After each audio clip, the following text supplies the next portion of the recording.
Hello.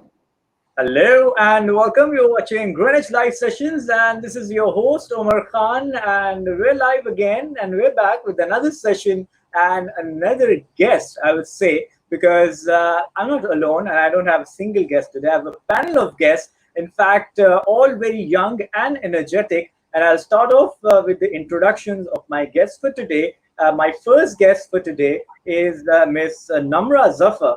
And let me tell you a bit about her and what the wonderful things she has been doing over the years. So, Namrah is a former journalist and reporter at the Herald magazine, Pakistan. She's also a teacher of humanities and marketing manager at the British Overseas School, Karachi, Pakistan. She has done her bachelor's in political science and international development from McGill University, Canada. So, welcome to the show, Namrah. Hope you're doing well. Hi, thank you. I am doing well. I'm excited for this show and to let this conversation going.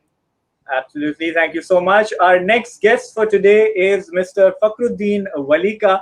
And let me introduce this gentleman. He's an advocate and LLM candidate, Columbia Law School, class of 2020. And I heard he's getting his degree tomorrow, I believe. So, congratulations for that also. In fact, that's not all. He also did his Bachelor's of Art and Bachelor of Law honors from Lahore University of Management Sciences that we all know as LUMS. So welcome to the show, sir. Hope you're doing well. Thank you, Omar. I'm really excited to be here and looking forward to speaking with all of you today. It's our pleasure and looking forward to learn a lot from you. Our next guest for today is Mr. Naveed Mughal. He's an educationist currently working at Greenwich University as student provost. He's done his master's in educational leadership and management from the University of Warwick, UK. So welcome to the show, sir. Hope you're doing well. Thank you so much. Thank you for having me. I'm doing pretty good as good as I can during the pandemic, but let's see and hope to have a good conversation with you. Absolutely. We're looking forward to that as well. Our next guest today is Mr. Ali Jelani, and we previously had Ali Jelani on our shows where he's kind enough to join us again. Ali Jelani is currently the head of diplomatic affairs at Greenwich University. Ali Jelani is also a decolonialist and a development policy analyst. He has made several interventions at the regional and global level on human rights, neoliberal corporatocracies, multilateral diplomacy, democratic governance, and sustainable development. He has also represented Pakistan at various global forums, including the High-Level Political Forum of the UN and the European Parliament. So welcome to the show, sir. Hope you're doing well.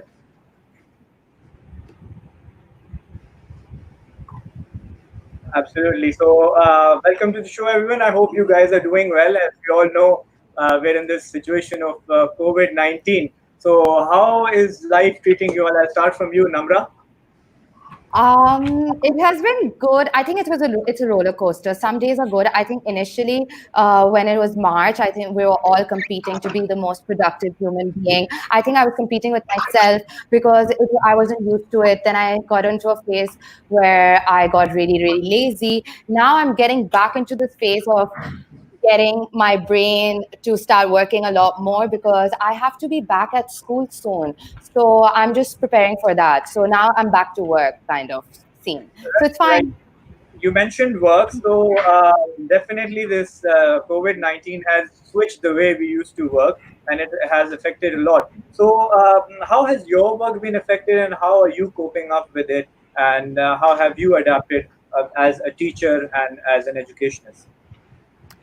Okay, so I think as educationists, we were talking for a while about digitalizing education, like taking it to the next level. What was it? To get online shows, exactly what we were planning on doing, and it is happening right now. And I guess we weren't getting that push because we were so comfortable. So I kind of think that it is a blessing in disguise in a way, because all of a sudden we had to wake up and be told that we have to experiment with a bunch of softwares, we have to to try to talk to people. But now you look at the flip side of it. Tomorrow, if I go to class, not only am I going to be giving a lesson, which I think in real life is obviously more authentic and it has a more warm touch to it. However, now over this time, me and my students have learned this new skill of tackling this business of online. Of course, we've had a lot of issues with it, which we will be talking about throughout this course about privacy.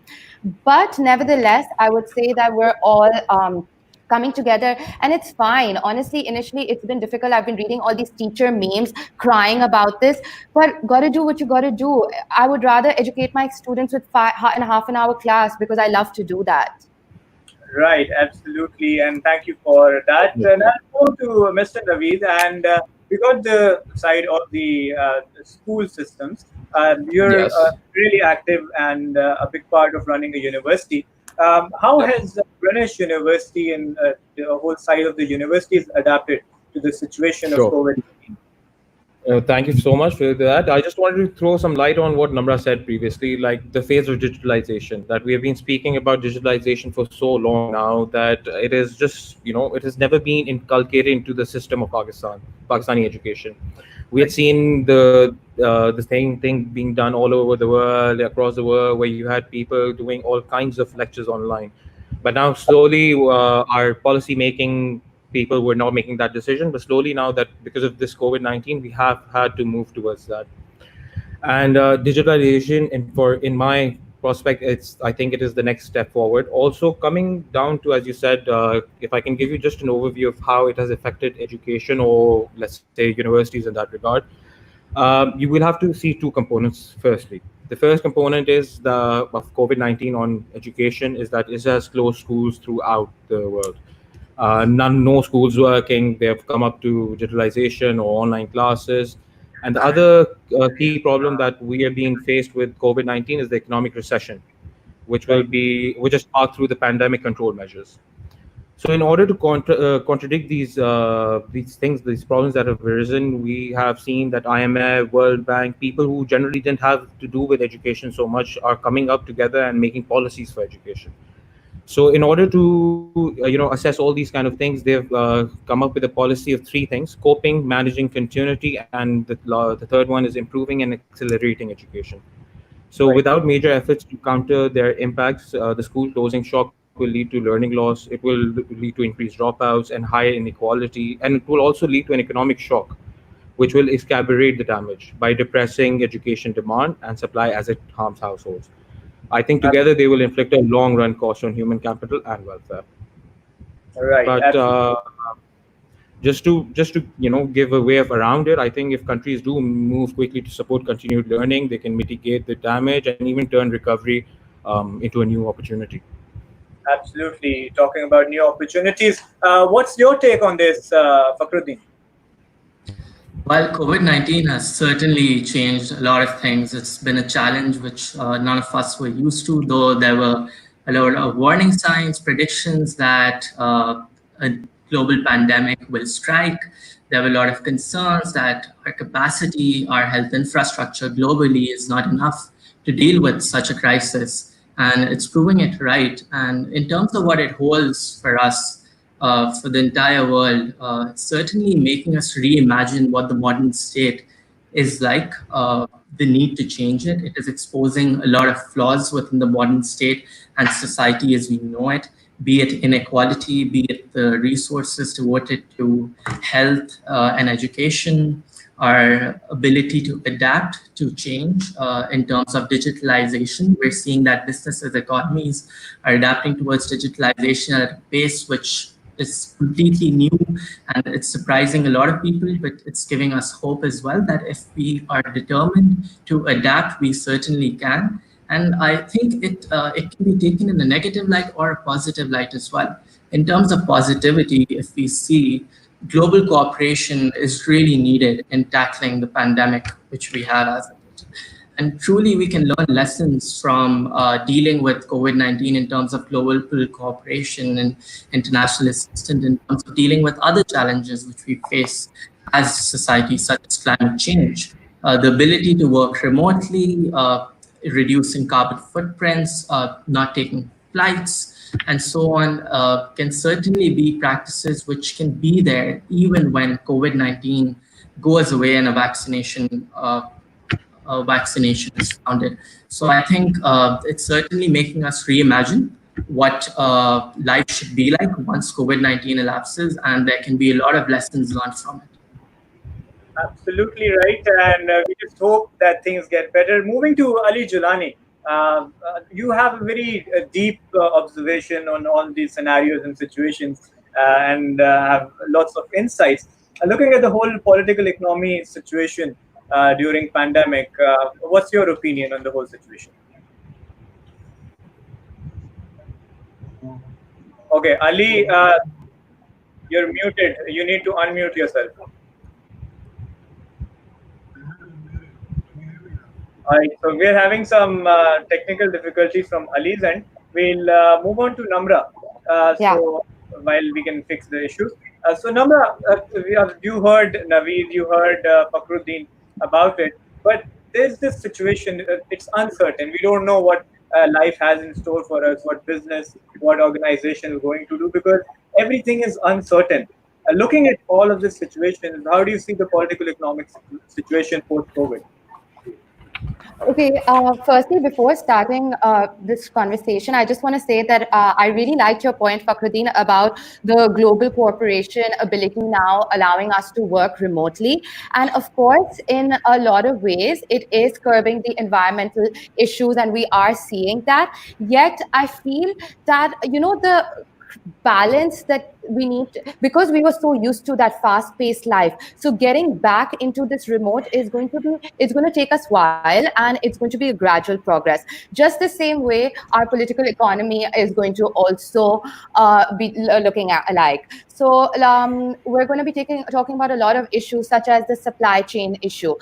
This is something that I am actually quite affected by, because I got quite intrigued by the fact that because of globalization, there is so much interdependence between states. And we saw this during this time with medical assistance, that there was not one leader, one country that could take an initiative, but China was. And China did help Italy as well during the crisis when no EU leader did approach them. But that's because of the fact that most of these things get produced in China. So we are all so heavily dependent on the basic manufacturing of China, and we're just concentrating on each country, just concentrating on their socialization, specialization. So it's going to be different to look at that. Right, absolutely right, and that is a good point. We have Ali with us. Ali, can you hear me now? Yeah, I can hear you. And we can hear you too, finally. Thanks for that. And sorry to the audience for the inconvenience. So we were talking about your take on the political economy post-COVID. Yeah, so Arundhati Roy last month wrote this article saying pandemic is a portal. So I think I'll follow the discussion in the same line. There's been like 20 or 30 years activism around different issues concerning the people and the planet as far as this particular global system is concerned.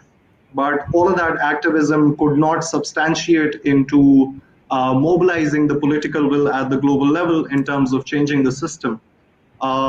We're dealing with corona as a disease, but I believe that it has a lot of diagnostic potential in terms of exposing some of the fundamental flaws in our system that we live in. So I feel that, it also has a curative potential, which is something that we need to bring into light as far as these discussions moving forward go. Absolutely. Moving to Naveed. Yes. What have to say on Ali's point? On Ali's point, I would generally want to see if I can talk about the full impact of COVID-19, because in order to assess the full impact of COVID-19 to be accurately assessed when the rate of infection finally subsides, I think governments around the world will begin a slow process to restart the global economy. And they're currently trying to plan it, though they lack any identifiable precedent for what is required. No one knows now, like they're not quite sure as to to determine if we'll be able to return to the status quo, or if in trying to get back to normal. Also, in this way, I would see that the trajectory of global growth forever will be altered, and this is due to a few of few reasons. One of them is that the years ahead will definitely likely see a geopolitical rivalry between the US and China, because this power competition will likely transpire within a post-liberal international order, and in which neither the US will continue to act as the chief provider of global public goods, or nor China will. So this is something that we have to see. Right. Namra, your take on this? I don't know. I feel like throughout this conversation, we will be talking about it. While Naveed was saying it, I was laughing a bit because I feel like we have so much content on US versus China and their struggle, and Definitely. how China, even though at the back they had gone through this and there was a whistleblower who had claimed that this was happening and they shut that out. There was a silence for a while. However, what we did see that during the pandemic, how they dealt with it within China, as well as how they've been helping. I don't think any other country has been able to do so. And if we do think about it, right now, if we talk about the concept of superpower and how there's one country that takes lead, US is way far behind than China at this point. And this is also opening a lot of Pandora's to different conversations that we will be talking throughout, which will be about capitalism versus communist powers. So I think this is going to be a gradual conversation also throughout this period. Absolutely, it is, because we've got so much to talk about, and there's so many things, and we've got so little time. Plus, we have such intellectual young minds today, so definitely we'll be discussing a lot. Moving to Fakhruddin, as Namra said, we have plenty to talk about. What's your point on this? So one thing, just taking the conversation forward in terms of this rivalry you have between different countries using the crisis to exert their own influence. I think one aspect which is really interesting to me personally is that we've seen some countries such as China trying to promote their own system of governance. As in, you saw the way lockdowns happened in China and a lot of other countries where you don't have the same constitutional democratic norms and political ethos as you do in the United States and a lot of Western democracies. And we saw that how the ability to take fast, swift, effective action curtailed the virus in terms of the infection spread that happened, in terms of the deaths that happened. Whereas, for example, in the United States, President Trump did not have, even putting aside the question of political will, even generally the constitutional framework in a lot of Western democracies, because of the checks and balances in place and the need for collective action, you do not have the ability to respond so fast to such crisis. I think that raises an important question in terms of, do we move towards a more authoritarian state with more and more power being given to the nation state? And we see that this is something which is happening all around the world. There are citizens, there are civil liberties concerns which are rising out of it.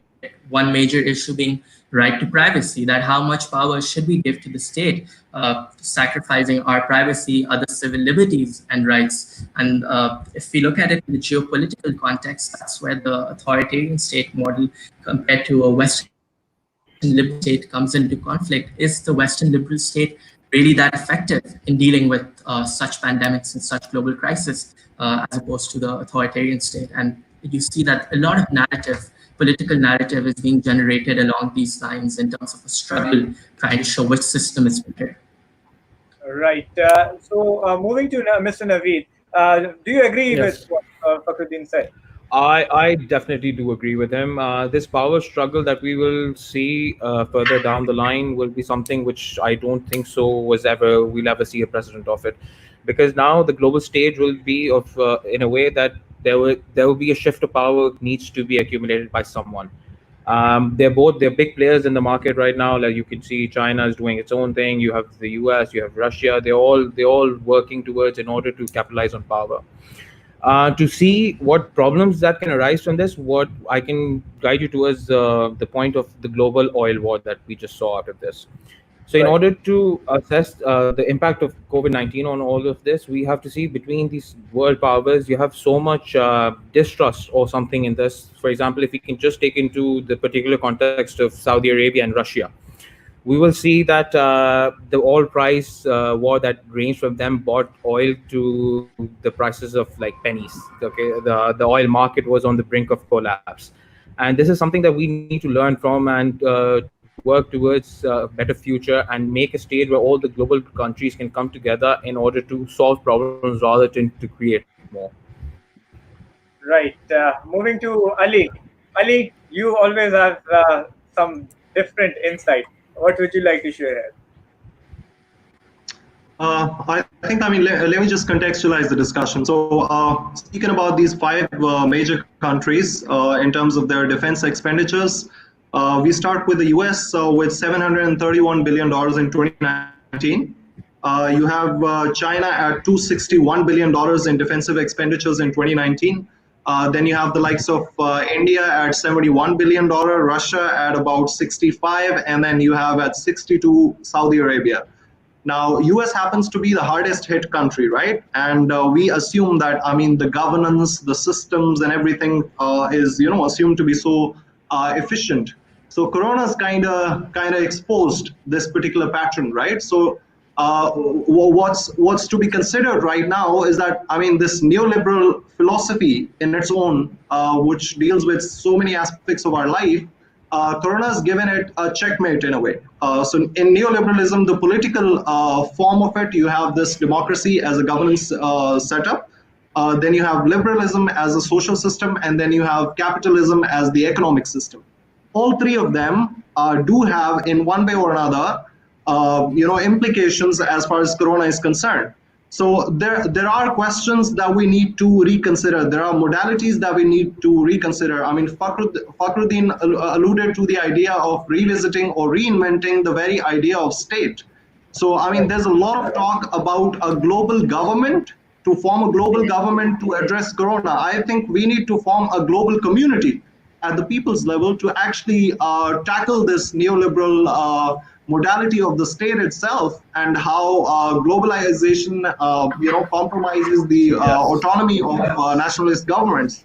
So there has to be like people power. We need to mobilize that as opposed to a global Definitely. governance mechanism to address. If I could just add over here further down on what Ali has to say about global governance and a global government, we can see the likes of universities all abroad, everywhere in the world have been working on how we can tackle the COVID-19, the impact of it. So to talk about it, IMF came up with a study and they proposed that we should have a global government, because if we even look into the local context, we can see that we have four provinces. We have different governments in the center and the provinces as well. There's sometimes a little bit of lack of communication with them, or whatever reasons. There are many variable factors at play when you talk about governance. So in order to tackle all of these kind of things, MIT came up with an option, and they proposed that we should have a global government in order to to control the impact of COVID-19. But here I would just want to share or ask my fellow colleagues over here as to how they think this would play out. Do you think nations which will have of a rightist population, will they be fine with it, or people even with the leftist communities, do you think they will be fine with it? Right. So we'll move to Namrah. Namrah, your take on Okay. what Naveed said. Okay, so I'm going to answer your question, Naveed. But first, I just want to talk about how we were talking about reinventing states. And I just came Yep. across this thing, which was an Australian brand. It's called Maguire Wealth. And Yeah. during this COVID, that they actually wrote that, look, conventional capitalism, which is like very few countries now actually follow it, mostly states that we can take or talk about, does not really work. Because let's talk about it in a company like a private company. Right now, if I Yep. work, I have to, there are certain things that my school has now started giving me: health insurance, travel insurance. So it is kind of creating a welfare state, a country that's not going to be able to give back. And how we see, we're talking about US, but we can also focus on our own country, and we do see a lot of instances of negligence, right? So there Yes. has to be, look, in this world, the concept of fairness and well-being has also risen. With that, our country cannot neglect people anymore. With America doing what they're doing, we're getting affected because of that. So that's the Yep. reinvention that we have to think about firstly. Right. Moving to Fakhruddin. Fakhruddin, Naveed just posted a question. So what's your take on that? As much as I would personally be in favor of and like a global government where there's international cooperation, there's some realities we need to bear in mind. Since the past decade, we've seen a rise in populism all around the world, be it South Asia, be it Europe. We've seen a rise in nationalism, and these fears are still there. So when we're talking about a global government, international cooperation, these forces which are in power in a lot of countries, they would certainly not be in favor of it. In fact, Definitely. they will definitely use a crisis like COVID-19 to increase otherization of other populations, other segments within their society, which will also have a lot of socio-cultural impact in terms of hate crimes increasing, hate speech increasing, animosity towards minority groups. So I think we really need to bear in mind these realities with populist governments all over the world in different parts. Even where they're in opposition, they enjoy considerable significant power and influence. Therefore, as much as I would like a more global government, I think that's still far, far off from the table. Right. Oh, True. Ali, your views. Naveed, can I have you reiterate the question, please? basically, the question was in the way that since a lot of universities are coming up with processes of okay. how to impact it. So it is just the question is like, does IMF they proposed this question as to like a global government would be one of the best prospects of getting through it. I know it's not a concept that we can get around it, not even in the let's say in the next decade or so. But just to just for the thing, I think we have rightist governments all around the world. We have leftist governments all around the world. Do you think they would be able to sit on the same platform and discuss this? Yeah. So I mean, as far as democracy is concerned, I mean, this not just the pandemic, but the last couple of decades. I mean, the discourse has exposed some of the critical flaws in our system of democratic governance. Even you have the likes of let's start with Trump, Boris Johnson, Netanyahu, and then Modi. All of these are coming from your democratic governance systems, right? So we just looking at these personalities and how the whole setup has evolved. I think we do need to question ourselves in terms of the credentials and the credibility and the efficiency of the democratic governance itself. Now, coming back to your question concerning the MIT, one of the key aspects. I mean, somebody spoke about communism. I think we don't really have to go towards that scary word, which is socialism. But the fact is that you do have governments around the world with efficient public financing in health, education, and standard of living, who happen to be democratic socialist countries, right? So the whole idea of socialism could work within the established structures of democratic governance. That's where you can basically entwine socialism with capitalism as a modality moving forward. Last point, as far as MIT is concerned, all due respect, but I do also have a tag of being a decolonialist. So we do need to challenge these regimes of knowledge at some point or another, right? Yeah. So just the tag of MIT bringing forward a global government does not serve with me as enough a credential or in terms of conviction, right? Which is why I would rather go for a global community of people as opposed to a global government of the 1% and whatnot. Definitely. Well, I would just want to say you're walking on murky waters right there. So Ali right here mentioned 1%. Before the show, we were discussing the point of 1% versus 7 billion. So Naveed, what would you like to say on that? To be honest, like the 1% against 7 billion, whenever we think about this concept, the concept that comes to our mind is the inequality of wealth accumulation. So if you take out the 1%, owns almost as much wealth as the rest of the 7 billion in the world.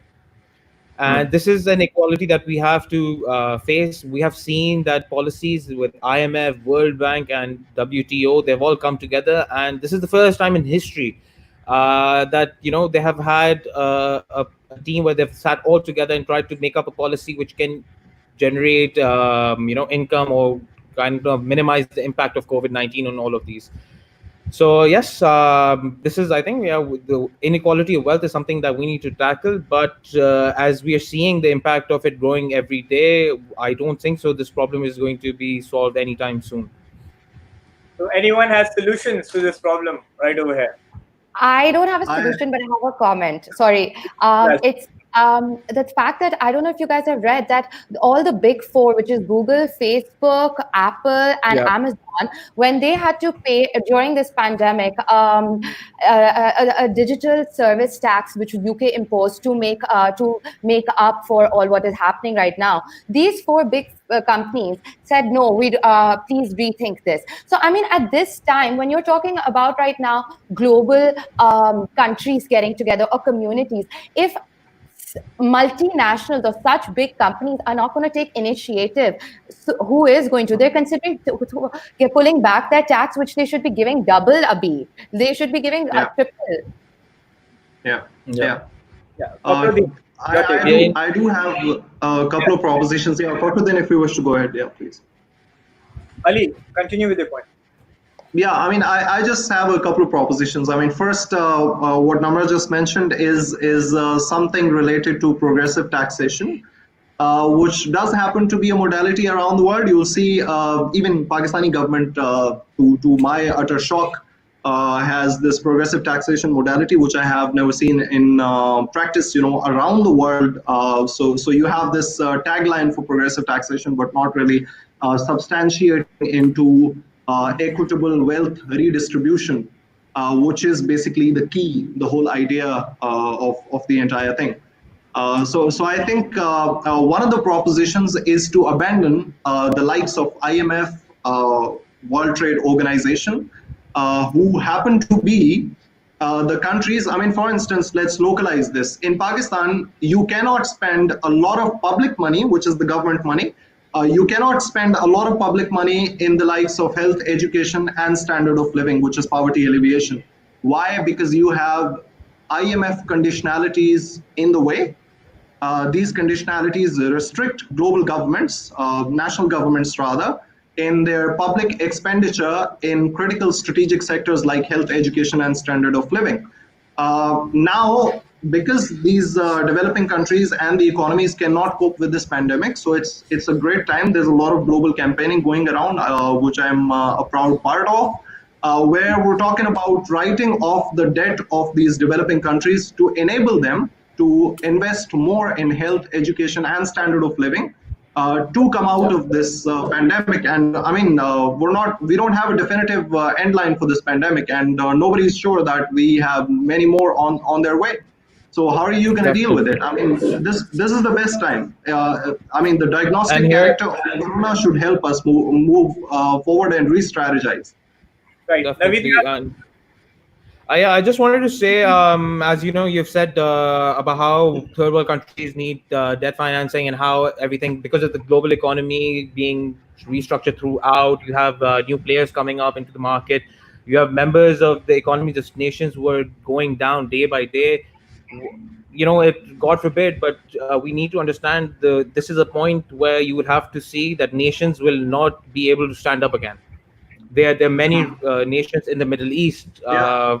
I can't name them, but obviously, this right now, survival is their topmost priority.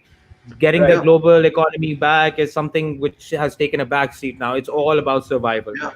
Right. Yeah. So And we have a lot of comments from the audience, and we'll include some messages because there's a whole flood of comments and questions. So this first one is from Maro, and she asked, talking about a global government, would we see equality in how countries are treated? The global bodies that exist today also don't have accountability for countries with more power, such as the United States or even China. How can we ensure that small countries' interests will be protected in a global government? So I'll start off with Ali. Ali, your views on this question. Yeah, thank you. Thank you for starting with me. First, yeah. So I mean, talk about Security Council when it comes to equality among nations in terms of their autonomy. And this is one of the drawbacks of globalization. I mean, there are a lot of goods, but then you also have to, fall back to these global integration mechanisms, the likes of UN and others. Then, other than this Security Council as a mandate, you also have so many other mechanisms where you have hegemonic global governance patrons of different countries. I will come back to the US somehow. So the U.S. doesn't care about most of the United Nations declarations, which despite the fact that you don't care about those, you will still have the General Assembly in the city of New York, where you have people coming from 193 countries every year, which spills literally trillions of dollars into your economy. So you have, I mean, we also need to, I think, bring to light these kind of hypocritic patterns of the discourse itself. You know, I mean, absolutely agreed. I mean, I'm in absolutely for a global community of people who are there to reinvent the entire global governance based on solutions on the ground. Right. Anyone wants to add to Yeah. this? I would definitely like to add to this. One global organization that we all know is the United Nations. The United Nations was made with a common concept in mind, a common concept in mind, and the concept was that everyone should work together and that we should know the problems. We should provide a platform to all the world leaders to come and talk about. It should be a solution for everything. However, if you look at history, we have never seen that work. Yeah. But these are unprecedented times. I see how Maruk. I completely agree with Maruk's question against globalization, and it is true that even in the UN we can't have people accountable. Yeah. But in these unprecedented times, we need to take steps which have never been seen before. Right. If I ask you, would you have realized the fact that you'd be stuck at home, quarantined, in social distancing, without going out and about, without being able to meet your friends, without being able to meet people who've fallen ill or your relatives in that way? So this is these are unprecedented times, and we have to look at unprecedented solutions with it. Right. I'll move Absolutely. to Fakhruddin. Fakhruddin, you're on a silent mode for a while. I would like to hear your take on this. So I completely agree with Mark. If you look at how these global institutions are structured, the United Nations, World Health Organization, and so on, they're heavily dependent on developed countries. And there's a reason why. A lot of the funding comes from these developed countries. So follow the money and you'll know where the Yeah. influence is coming from. The way we saw Definitely. President Trump making statements against World Health Organization and cutting funding, the panic that it caused in terms of what it would mean for institutions like World Health Organization, what it would mean for international institutions, that in itself just shows the high level of dependence that there is for certain powerful developed countries. Therefore, it is likely if there is a global government, which I personally don't think is foreseeable in my opinion, If but if something is supposed to be created or constructed, it will definitely have these impacts of our politics, which will be there, and it will yeah, not be complete equality in which an island nation will have the same power and same influence as suppose China or definitely. Germany. Absolutely. I just wanted to add something over here. When we come about talking about these, a policy which is implemented throughout the world, and it is, globalized in the concept of we all getting onto it and implementing it. If you take two countries into question, let's say South Korea and the US. The first case in South Korea was around the third of March or somewhere around the same time in the US. When the first case in South Korea was there, they literally closed the whole country down. They had tests for everyone. They took intensive care of all the old age homes. They kind of like shut down malls, schools, and everything. And it was kind of an instant reaction to what the problem was. At the same time, when we come to the US, when we saw the first case, it was the government did not have a unified approach towards tackling this thing. There were rallies going on around the US. They were playing people going all around. There was no concept of social distancing at that time. And now, if we look at the data, South Korea has about 250 deaths, while the US is almost standing at 90,000. the U the argument against this could be that the population of South Korea is about 51 million, while the population of the US is about 356 or something. So the population ratio should be taken into account. So the deaths should be 6 times of what the deaths in South Korea were, about let's say 12 times or 18 times. But the current ratio is 370 times. 370 times more people have died in the US. So we have to take into account that the policies are being implemented carefully, in a very controlled manner. Right. I think we have some internet Yeah. connection. So I'll move towards the questions of the audience again. Can And I, Omar? yes, yeah, Yeah, can I just quickly add a point for what Fakhruddin said? yeah, definitely. So he spoke about the dependence, right? So we happen to be the developing part of the world, which is basically called as third world, and they happen to be the first world, right? Right. And there's this flow of development funds from developed countries, which is global north to global south. Let me give you some statistics from 2014, right? This is the last recorded statistics that we have available. In 2014, you received, like the global south, developing countries received $134 billion from the developed world for development in the region here, like in the global north, global south, right? In the same year, $2.1 trillion flew from the developing countries to the developed nations under trade mispricing, illicit financing, and tax evasion. And I'm talking about the likes of World Bank statistics here, right? So we also need to understand. I mean, we have this, in the global governance system, they yield immense political power just because of the fact that they give us development financing, which is not really the case.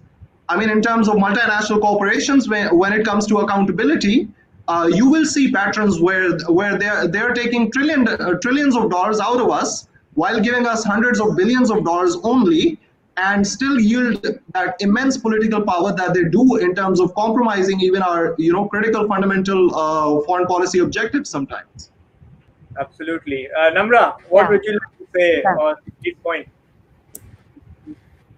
I 100% agree with it. And that takes us to the point that when we were initially, Ali also told us that we should not read that much of IMF's report because of the fact that they're just trying to promote their ideas for all we know. And it's the same thing that's going to go on and on till I don't know. There's no sense of accountability, even in multinationals. We're suffering throughout with all of the situation. That's all I wanted to say because I just don't understand that. Right. And now we'll move to Fakhruddin. Fakhruddin, Ali had some points on your take. So how would you like to reply to that? I think that's a brilliant point, which Ali has highlighted, the capital flight which really takes place and how much money really comes into developing countries in terms of aid, with so much money just leaving the country, with consultancy fees, with multinationals, and so on. So I think that's a really important issue, especially in terms of the COVID-19 situation we have, because there is definitely a lot of money which will be injected into the global south, which will be coming in. Now, how much of this money really stays in developing countries and creates a substantial impact? I think reflecting upon how the development aid regime truly works, the impact it can have, the flaws in the system in which the money just leaks away and goes back to the donor. I think working on it right now is a great time because it's a public health emergency we're facing. The developing countries truly need financial assistance coming in, and the effectiveness such assistance will greatly be reduced if we don't come up with a way of truly making sure that it is effective, it stays here, it does not go back to the countries. And in terms of making sure it stays here, I think there's also a domestic context we need to take into account in terms of transparency and accountability, make sure that corruption and less checks in terms of transparency does not result in the money being spent for other purposes than it was really intended for. Right. Thank you for that. Now we'll move towards the comments because we've got plenty of questions. We won't be able to answer them all, but we try to include as much as we can. So we have with us Anam Durrani, and she says, "Great to see you all." Naveed Mughal, what's your opinion on WHO remarks that COVID might never go away, and what's your take on it? How we can cope on with it? So I'll Sure. start off with Naveed, and then we'll add on the other opinions. Sure. Sure. I'll shed some light on this. This topic that I think this article that she's mentioning, it was there in the news about 2 weeks ago, where the WHO's health director came on and gave a press conference, and he explained how the COVID-19 might never go away. He was referencing this disease to diseases like the HIV, and we've had medicine which is slowing them down, but we have not been able to eradicate them altogether from this world.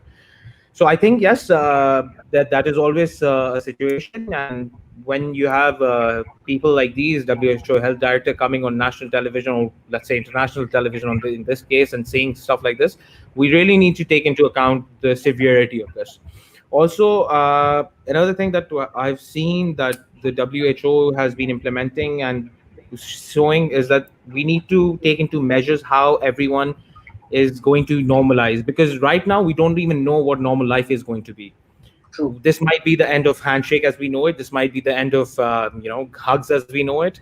And I was just I think a week ago thinking about the fact that we used to have birthday cakes right after someone blew all over them, and right now we can't even think of that. So I Yeah. think this mindset will always stay with people, as to they can get infected. People would not generally be open towards meeting random strangers like that. But yes, friends, I think there will be certain boundaries, certain established boundaries that we'll need to take into account. But yes, this is, I think, the reason that he came up and said that COVID-19 will be part of forever. And imagining the new normal, I don't understand how will we cope up with it, because especially here in Pakistan, we're so used to shaking hands and greeting each other with hugs and all. Especially Eid is Definitely. coming up, so it's a tradition to hug each other on Eid. So things Yeah, will and it will if someone does not shake your hand, then that it's you are not friends with that guy anymore for the rest of your lives. That's how our culture is shaped upon. so we need to adapt. Absolutely, it is important. I'll move to Ali for this. Ali, would you agree with what Naveed said, or you have something to add to it? No, I absolutely agree with it. Because I mean, it's not just the fact that I mean the COVID's going to go away or not. I alluded to the fact that you might have many more coming in the years to come. Why? Because you have scientific evidence emerging that I mean the ecological destruction that we've spoken a lot about the people, but the planet aspect of our discussion is yet to roll on. So, I mean, this environmental degradation, there are 9 triggers which the UN's Special Task Force, told us about in the 1990s. And then by 2015, we had triggered 6 of them already, right? Right. So the fresh evidence suggests that this natural ecosystem also has some subsystems which serve as shielding mechanisms against these kind of viruses and bacteria, right?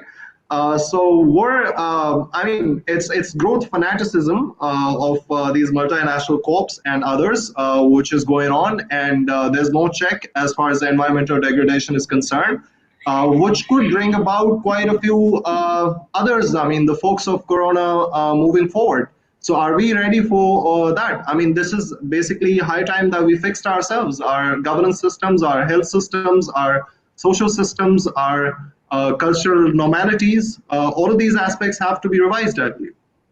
Right. So adding to this, of course, we're talking about quite serious stuff, but let's move to Pakistan now. Now we're talking about a population where people say that they have superstitions like if you use onions, this COVID will go away. They have superstitions like if we wake up in the morning and do this, thus COVID will go away. So we're dealing with people and a population where there is lack of education, there is lack of awareness. So how to deal with that? Because we're talking about global things here, but when we come to Pakistan, people are not taking this seriously at all. Well, when there were only 5,000 cases, we saw that people were taking serious measures, and now we're over 40,000 cases, and people are going out there and shopping around like nothing happened. So, what to do regarding that, and how to tame people in Pakistan? But can I say, Yes, Namrah. But for that, firstly, we need to talk about the fact that there was poor leadership that was kind of seen. Like, if it's just this opinion's mine, but as people in the government, I did not see that much of an authority. The rule that you're supposed to say, of course, we're talking about a majority of population which is uneducated, but if there was stern action taken at that time, I think we wouldn't have come off that. There were a lot of concepts of fake news that were coming from authority, which is also something that we need to start talking about during checks and balances.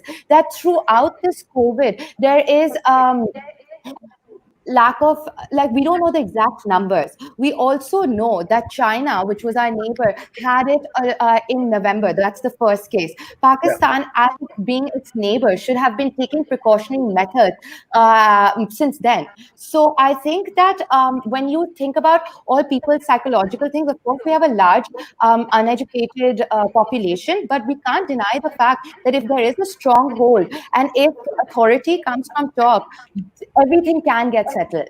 So I do think that there was negligence on that part. And yeah, that's it. I don't want to get into trouble. I agree to that, but at the same point, with China is like the biggest example how they took care of COVID-19. But now, when we look around the world, especially if we look at USA, which has over 1.5 million cases, who would we blame in USA? Because the number of cases over there and rapid speed that they're growing at, it's not in control of one person. That I would say But that's it's also sorry. That's yeah, also mishap of information that happened in US. Wherever we are seeing this is where it's a idea of a state of denial. I mean, once the other day we were talking about it, that if we, the reason isolation was there to not end pandemic, the corona, it was just to lower the curve. That's the idea. Like now, if we want to leave it to Allah, we can for sure. But the idea was कि just आप अपने से like एहतियात करें. That word एहतियात was there. right. Moving to Fakhruddin. Fakhruddin, looking at people in Pakistan, the situation which is slowly but surely getting out of control. The numbers are going up, and especially the situation right now where people are shopping openly, the numbers will go up and things will get even further out of control. How do you look at it? And let's just talk about solutions. How can we cover it up, cope up with it? I think there's a lot of problem in Pakistan. The starting point is the capacity of the country, of the society, of businesses to actually adapt towards a situation in which there is social distancing, in which SOPs are being followed, in which remote work is even an option. If you look at Pakistan's economy, most of the businesses do not even have the capacity to work remotely. We do not have that kind of infrastructure in place. So that's a major hindrance for our country. Moving on to the current situation with the lockdowns being eased, even in that, if we look at where these decisions are being made on a political level and how governance is taking place, there's a lot of friction between different institutions within the state. And we see the divide between the federal government and the provincial government, and the struggle, despite of us having federalism and provincial autonomy after the 18th Amendment, with the Supreme Court suspending restrictions yesterday, with the provincial government in Sindh had placed regarding COVID-19. So in the midst of all this friction which you have between different state institutions, the province and the federation, I think it just makes it a lot harder in terms of bringing out a straight, direct narrative for the society, in terms of adapting, in terms of having SOPs in place, in terms of maintaining that those SOPs are properly followed and adhered to. So I think there's a lot of confusion to begin with as well, which needs to be dealt with. And the starting point for us perhaps can be more coordination and a more united effort being put up. Definitely. Ali, If I- what would you like to add on? Yes, Naveed. Sorry, I just wanted to add one little thing when Fakhruddin was talking about, provincial autonomy. We have we have a federalistic government approach towards things. We've always had that. Now, after when we had the 18th Amendment, things were moved toward provincial governments. He raised a point over here where it was the cooperation between the branches of government. So here, if we take into context, we can see that there are two major branches of government everywhere. One is your executive branch, which is, for example, your members of National Assembly, your parliaments and everything. On the other hand, you have the law branch where you have people, the Supreme Court or the courts of the provincial governments. So right now, yesterday we had some a little bit of commotion in Pakistan about this cooperation problem that was going on. We had a Supreme Court judgment coming out, which kind of undermined the 18th Amendment. But yes, I just wanted to say that the main problem over here is the cooperation. If there is cooperation and a set target in their mind, they should just cooperate and work towards that, rather than all these different branches of government having their own way towards tackling these kind of problems.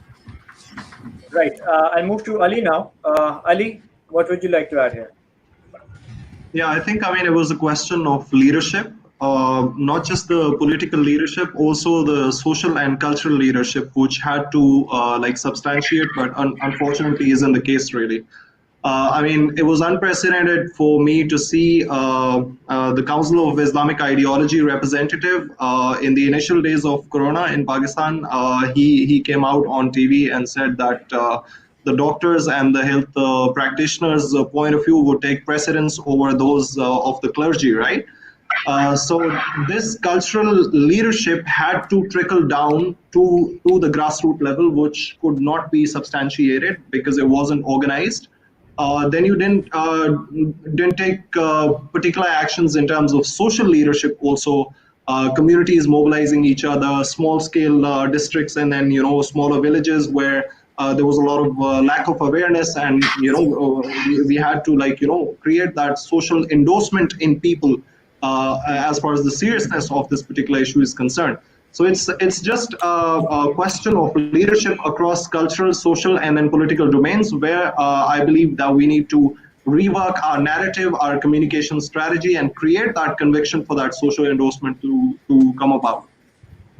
Absolutely. And at the same time, when we're talking about everything on the higher levels, we do have to keep in mind that a huge number of population in Pakistan are of rural people as well, and they cannot think or react and act on our levels, on how we think and how we look at stuff. So it's our responsibility of all the educated sector, all the educational sectors, and all the people in power, that they carry all these people together, to talk about things on their level, how they understand it. And before we leave, we'll just talk on solutions rather than, we're talking about many things, but how to carry these people with us, because it's really hard for them to understand what is like basic sense for us.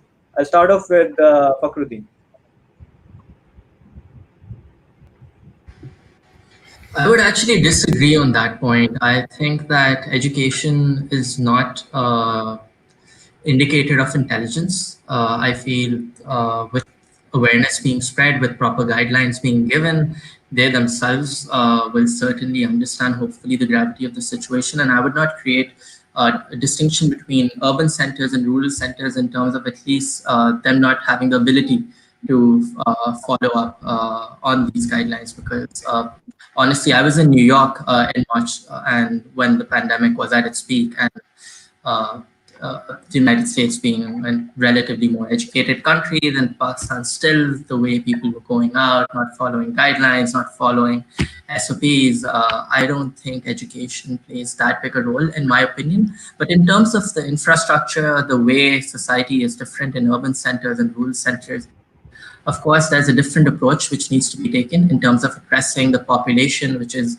in urban centers as opposed to rural centers. So that distinct approach definitely needs to be adopted. What works in one city will not work in another town, and that will not work in another village. And this is why I personally feel that devolution of power, giving provincial autonomy, empowering local governments is a great way to move forward, because they are much more familiar with what's happening in the ground, with what is needed, and they can truly respond to what is needed and what is required.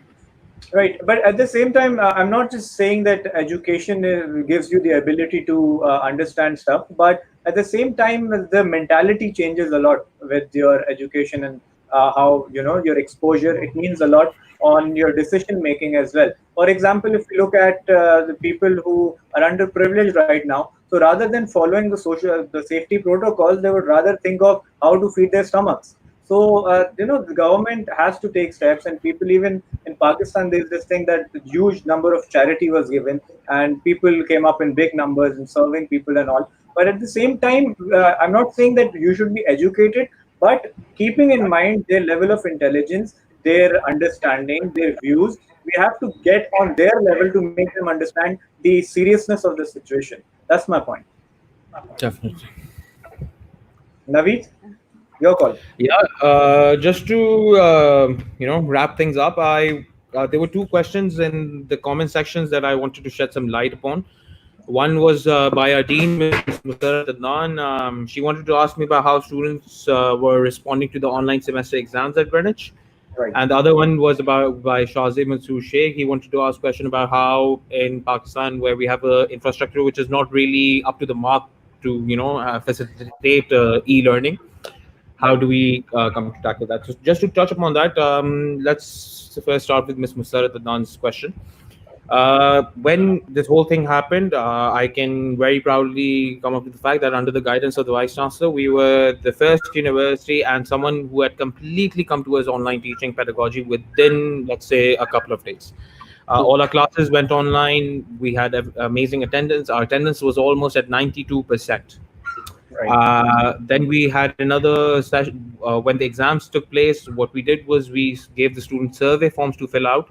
So in order to kind of finish the exams or everything, they had to fill out these survey forms. These survey forms told us that about obviously, since there was a completely new teaching pedagogy for them, it was also hard for us, and I'm sure it was hard for them as well. So shifting to this had its problems, internet connectivity problems and everything, but these were problems that we need to overcome because there is no other way around it. True. So this is something that we need to look upon. Also, while we were talking about the socioeconomic responses of everything, I just wanted to brush off and finish off with this, that we need to understand that without urgent socioeconomic responses, global suffering will escalate and it will jeopardize lives and livelihoods for years to come. And we need to understand that immediate development responses in this crisis must be undertaken with an eye to the future, because if we go on with the path that we are, development trajectories in the long term will be affected by the choices countries are going to make now, and also depends on the support that they will receive. In this regard, we can see that the United Nations has mobilized the full capacity of the UN system, 131 countries. They have teams serving in 162 countries and territories. Their main objective is to support national authorities in developing public health preparedness and also response plans. So hopefully over the next, let's say, 12 to 18 months, the socio-economic response will be one of the three critical components of the UN's COVID response, and alongside the health by WHO and the global humanitarian response plan. And I hope that all of these policies that we are coming up, countries will fall into line. They will take them into account when making decisions, and hopefully we can minimize the socio-economic impact of this COVID-19. Right. Thank you so much for that, Naveed. And since our house is full today, we have a panel of guests. Before we leave, anyone wants to add something? Naveed, you didn't tell us about the infrastructure. I'm quite interested in that too. What do you guys think about the future of infrastructure? Infrastructure problem, okay. Yeah, because now, it is as a teacher, I face that too. If I have to teach in a remote area, which I want to do as a teacher, right? So how do I do that?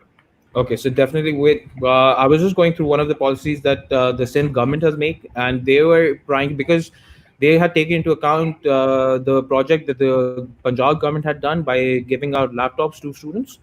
So the response that I had seen, it was that instead of giving out laptops to them, we can give out smartphones. So in the market, you have smartphones which are available around the prices of, let's say, 13 to 20,000 rupees. You can easily get an internet connection and like a 4G connection. Obviously, there are some problems. We are a third world country. We're a developing country. We, in order to come across all of these problems, it is not just the educational infrastructure, but we need to build upon the infrastructure in general. So, yeah. So this would be. Yeah, but it's really important to stay positive also, because when we talk about problems, we're full of problems, and the problems keep on occurring. I think it is true that we need to shed some light upon that, because you have a huge population who's living under the poverty line of $2 a day.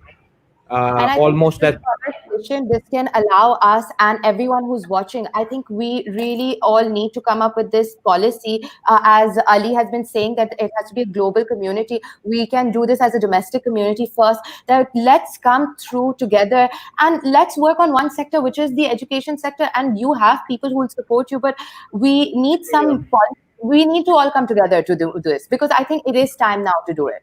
yeah. it is indeed. Indeed. Also, just to say, right now in Pakistan, obviously we are an underdeveloped country, but the access to smartphones and internet connections in the last years has risen at an exponential level.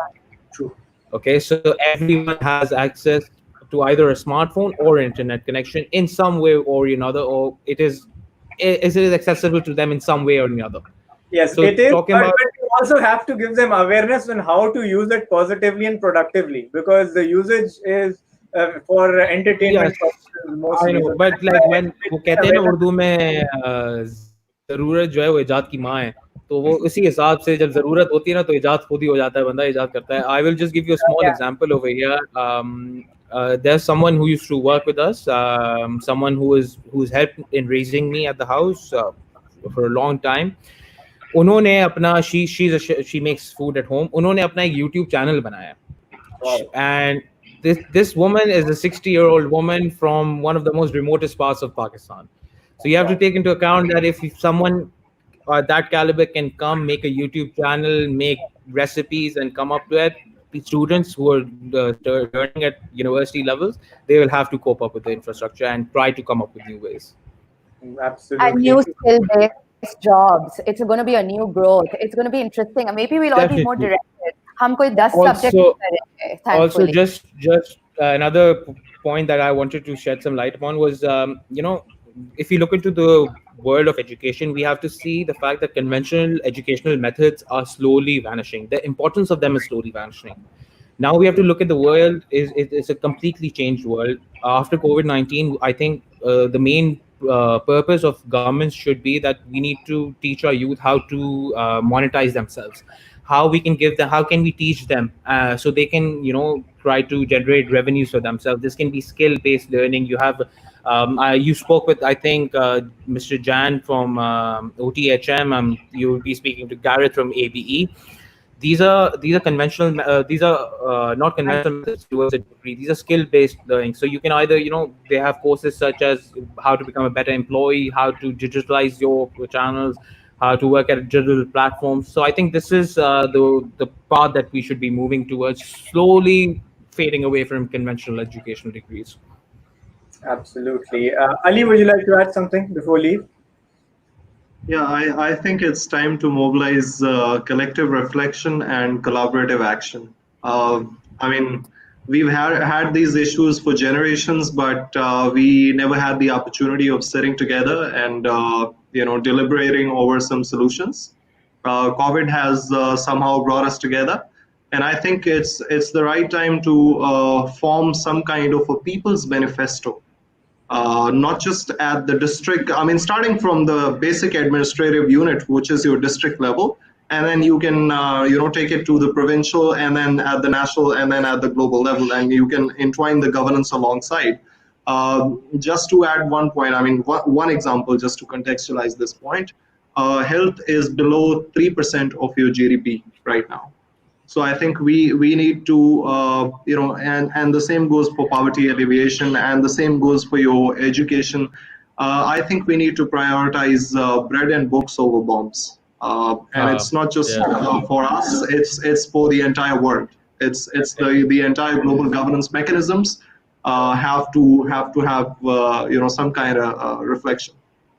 Absolutely right. So thank you so much, guys. As much as I want to continue this session, we are already over time, but we'll definitely continue this. And I know we can go for hours and hours because there's so much to talk on. But thank you once again, Namrah, Fakhruddin, Naveed, and Ali, for the wonderful information, insights, and intellect. And that's all for today's session. And what you heard today is the youth of Pakistan. This is the future generation of Pakistan. This is the talent and potential of Pakistan. This is the educated side of Pakistan. So we'll be back tomorrow, inshallah, with another session. another guest. If you have any topic in mind you want us to talk on, you can always leave the comments. And before we leave, I will definitely say, stay home, stay safe. When you go out for shopping, please be careful. Keep the social distancing. Use the sanitizers. Use the gloves. Use the mask. And be very careful. And please stay home if you can. I know it's hard, but you have to, because it's for the better of the whole humanity and society. So until next time, keep smiling, and Pakistan Zindabad. Right. Pakistan Zindabad. Thank you very much.